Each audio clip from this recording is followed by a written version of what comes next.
Good morning! Good morning. I feel a bit sick about this.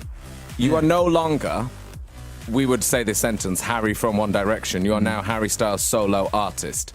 How does that feel, and how does it feel now knowing that this is like day one of a really important, new chapter in your life?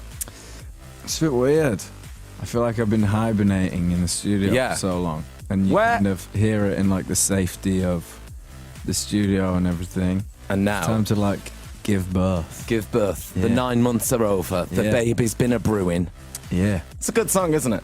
Yeah. Yeah. It's the song I'm most proud of writing, I think. It feels like a smack in the face as well. It's not. I like to smack in the face. Yeah, it's like I'm here, and this is what I sound like. It's massive. Cool. And it sounds really good in here, and it's going to sound really good. It sounds good in here when you're singing the high bits. That's my only issue with it. I can't sing along to this. The first time I played it for you, and you were like, "Yeah, but I can't sing it because of the." Can you change the single? I'm not going to be able to sing along to this. Can we talk about that time, the first time I heard it? Yeah. And we were in your car. Yeah. And I knew I had to hear it before the interview. That would be wise. But it's always a little bit weird. And it's weird for me, and it's weird for you. Yeah. Because you've made something, and you're showing it to somebody, and I've got to listen to it with you. And that's never not going to be weird, I don't think. Yeah. In the car's the best time because I have to look at the road and stuff, staring you in the face, being like, "What do you think?" Yeah, I was just praying for no traffic. Yeah, traffic lights are like, no, we're gonna have to look at each other. But I did feel really terrified. I was prepared to do a stop, drop, and roll if we slowed down if it was bad. But thankfully, it's great. And I felt like we both knew that's what we were doing that day. Yeah, but no one wanted to bring it up. Do you want to get breakfast? Okay. Yeah. Should we go for lunch now? Yeah, okay. yeah. Jim? Yeah. Okay. I was like, gonna have to hear this song, aren't I? But thankfully, it sounds really, really good. Thank you. Who did you first play it to? Like when you'd finished doing it, who was the first go-to person? Well, we wrote most of the album in Jamaica. I was in Jamaica for 2 months. Did you go there for a specific reason or just because nice out? I just wanted to not be somewhere I was going to get distracted, honestly. We were all living together with the guys I did it with, and it was 360. You were kind of writing. You'd go home for dinner and then you'd write at the house, and then go back to the studio. I really liked kind of being away from everything and doing it like that. Have you played it to your mum? I have. And what did your mum think? My mum liked it. Yeah, which was handy. Yeah. But you know what? I feel like your mum and your family, they're pretty honest with you, aren't they? They keep you down to earth. Yeah. They're not too gassed about your success, which I really, really like. I loved it when it was over Christmas time, but there was some film on, and it was your mum and Robin, and you said, "Oh, she's not very good at acting." And Robin was like, "All right, Al Pacino, been in one film." I really like that they bring you down to earth. Yeah, I think I played the album to them the first time, and there's one song on the album where there's a bit with a vocal effect on it, and my stepdad goes, "Where did you get the duck from? How did you get a duck in the studio?" I'm like, "No, that was me. Thanks." But thanks. Cheers. But I'm glad I didn't like the duck. The Radio 1 Breakfast Show. With Nick Grimshaw. Wake up! A big day today. We didn't know where you'd been. You'd been in the ether and you'd been offline and stuff. And then we saw the white squares. Ooh. Do you know the furore that happens when the white squares happen? It kicks off because you're not massively into Twitter and Instagram. You're on it, but you're not on it I like it. I just don't like saying something for the sake of it. Oh, I do. I know. I make a career out of it. But when the white squares happened, everyone was like, "It's coming." Yeah. Then we saw the advert where it was wet and looking into the distance. Yes. There's a lot of thought go into that. When you're in the studio and you've done it, when it's all finished, are you all right, how do we make this happen? How much thought's gone into your hairdo? Not so much on the hairdo. I can see. I walked into Just kidding, that. just kidding. No, I think you finished the album and you're like, "Oh, thank God for that." And then you're like, Really no, enjoyed the process. now I have to do all the other stuff. Yeah. Which is, I've just never done it like this before. Right. Kind of being across absolutely everything. And do you have really to have fun. meetings of where people are well, what font should we use on Harry? Yeah, that's when you realise that's when you feel like you're adminning. Yeah. It's like fonting. Yeah. Or, And then you realise how particular you are about fonts. Yeah. When they send one font, you're like, well, that's not the right font. I'm You didn't think you were bothered about fonts. It's all I'm bothered about is a font. Yeah. I always slag people up. I won't reply to people if they've used a bad font in their emails. Yeah. I'm like, oh, no way. Like people who email in red. Get out of People it. email in red. You loser. Why?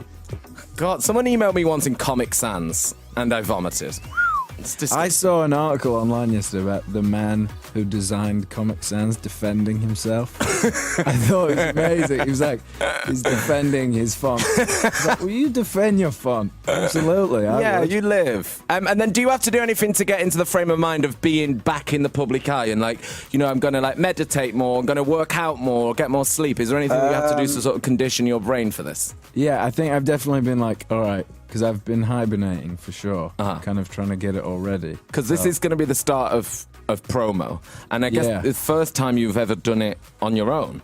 Great in Yeah. one direction, because if you're a bit tired or something, Yeah. let Liam Take do it or this one, something. mate. Yeah, so Yeah. come on, you do this one. But now, no. Yeah. It's all on you. Yeah. How does that feeling feel? Good. I think Is that a I think sentence? it's gonna be fun. It's not like I'm traveling on my own now. Yeah. I have like a band and everything, so and they're all amazing. You must have done like really weird promo in your time, like when you've been to.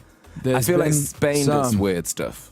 Yeah, a lot of the time, like some of the European, it's mainly just the questions. Right. Some of the questions are quite. I think there was one time a couple of years ago. I think it was in France, and the first question I was asked was, "Would you ever pee in a sink?" And I was like, "What do you mean?" And they're like, "Well, Akon said that he would pee in a sink. So would you pee in a sink?" I was like, well, I don't know. I don't really know how to answer That was the opener. Congrats on the brand new album. Would you pee in a sink? We like what? Yeah. Would you? Don't think so. If you had to. Have you? No. Yeah. That's disgusting. Everyone. No, it's gross. Let's not talk about this in the morning, Harry. It's gross. What do you think has been your most asked question? Which now we're starting the promo fresh. Just get it out there. You don't want to be asked this. I don't know. I feel like Crush is asked a lot. Yeah. Yeah. Just don't ask that. Yeah. I feel No, like it's not. It's lazy. Yeah. what And we I mean. know everyone. Aww. Just kidding. I'm just kidding. Yes. BBC The Radio 1 Breakfast Show. with Nick Grimshaw. You're doing Saturday Night Live next week. I am. Adele, she said that Saturday Night Live was the thing that made her, like, stratospheric huge. Like, that was the thing, because it was one of the most watched Saturday Night Lives ever. And she was, you know, doing all right, Adele. She was hugely successful. She was already on the show, because you don't go on the show unless you're successful. Right, yeah. But she said when she performed, that it went through the roof. It went crazy for her. Has she been, because I know you know her, and she lives in LA and you're in LA a lot. Have you spoken to her about the record or played the record? I've spoken to her a little bit. She knows one of the guys I wrote it with Right. a lot. But I don't think like so much advice. I think from her, I just like how she does stuff. I think she leads by example, and I mean, she's the biggest. She's Yeah. amazing. The thing is with her is like when she sings, she's like a different thing. She's like on her own thing, which is amazing. And I think she does things on her own terms, doesn't she, you know? Yeah, I think the thing is, I think she's just good at it. I She's trust good at, Adele. like, yeah. Don't you? I like how she like does everything. I Yeah. think it always looks very nice how Yeah. she does stuff. Yeah. Can we talk about the present that she got you for your 21st birthday? Sure. So for my 21st, she gave me a one of her albums, 21. It said I did some pretty cool stuff when I was 21. Good luck. And I was like, oh, jeez. No pressure, just the biggest album ever. But Adele, what Adele's managed to do, I think, that I think you've managed to do very well, and this is a compliment, is really remain yourselves. And like the amount of fame that you guys have acquired, and the amount of attention, and the amount that everyone, you know, is quite up for slagging off famous people or people who do well. You've both managed to remain very, very normal. Appreciate that. Yeah. Apart from those trousers, I'd say you're exactly the same. I'm just kidding. He's wearing a check trouser. I expect nothing less.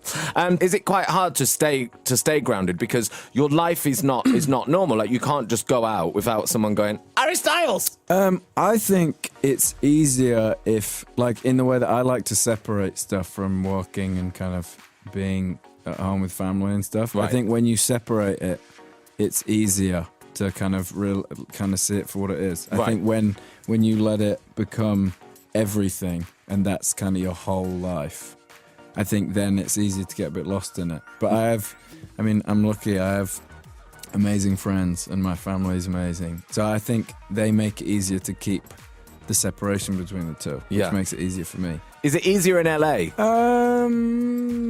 I don't think so. I think it depends. I have a lot of friends who've moved there for Uh-huh. work and stuff.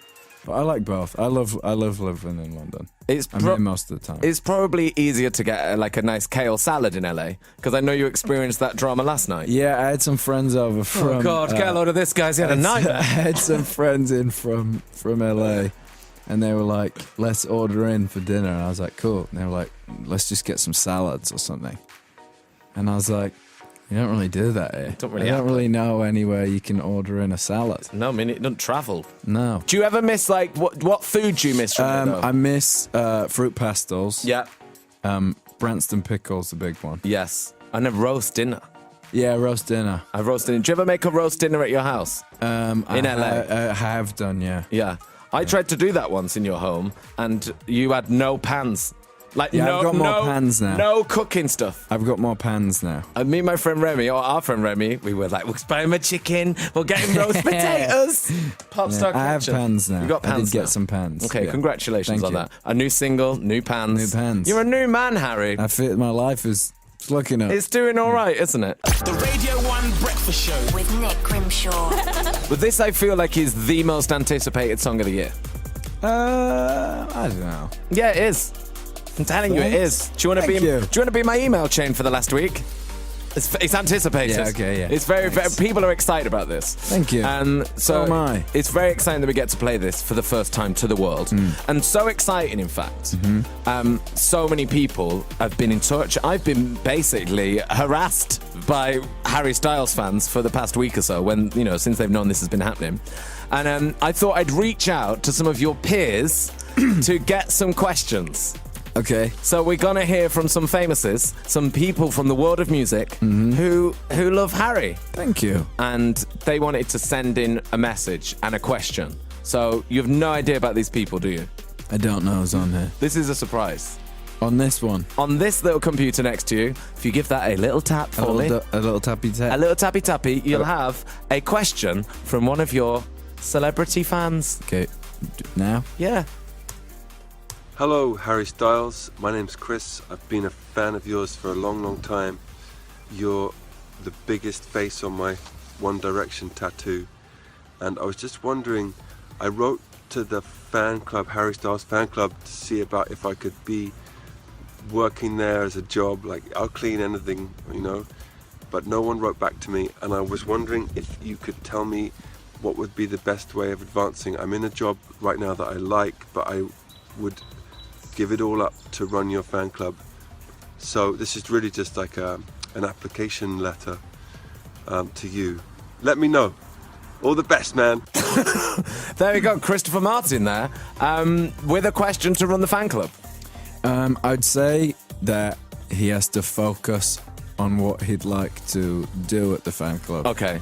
He said he'd clean everything. I think Anything? It makes him Yeah. look like he's not focused. Right. I think he needs to say, I want to do this job, and I think I can do it. But yeah. Yes, Chris Martin. Yes, Chris. Yes. You can do that. I feel like... I like all the trees. I know. where he is. Where do you think he is? Like in, I don't know, I feel like it stinks of Malibu. Do you know what I mean? little ocean breeze. Yeah. Nice. I think he's just had a nice juice, do that video, and then he's off to... Do some yoga. He's off to yoga, yeah. On some rocks. In a baggy trouser. Ooh. Yeah. You know, Chris Martin was the first person who I asked who replied. So very do punctual. this? Yeah. That's nice. Replied straight away. No correspondence. He's lovely, isn't he? Just the thing. So if you do actually want someone to work with you in business from the world of music, it could be Chris. Okay. Yeah, responsible. All right. Cares. Clean anything. Have you had a chat with Chris Martin? Because I've heard that he gives people the chat now. You know, Bono used to give the chat. Like, Oh. I'll tell you how to do a stadium. Like Bono, like, I've heard now Chris Martin has taken on that baton. He's good at like telling you to take care of yourself type Right. thing. Like I think he's just very like make sure you're all right. Yeah. He makes you... He's very zen, isn't he? Very zen. I remember I had Nice. to introduce him on stage at a festival, and he was headlining. It was a big weekend in Glasgow, and I said, "What do you want me to say?" And he like took me by the shoulders and was like, "You just say whatever you want to say, and I think it will be so great. Whatever comes out your mouth is going to be fantastic, and you just be you, man." And I was like, "Wow, Yeah. Chris Martin. I think he's a pretty wonderful man. He is, isn't Yeah. he?"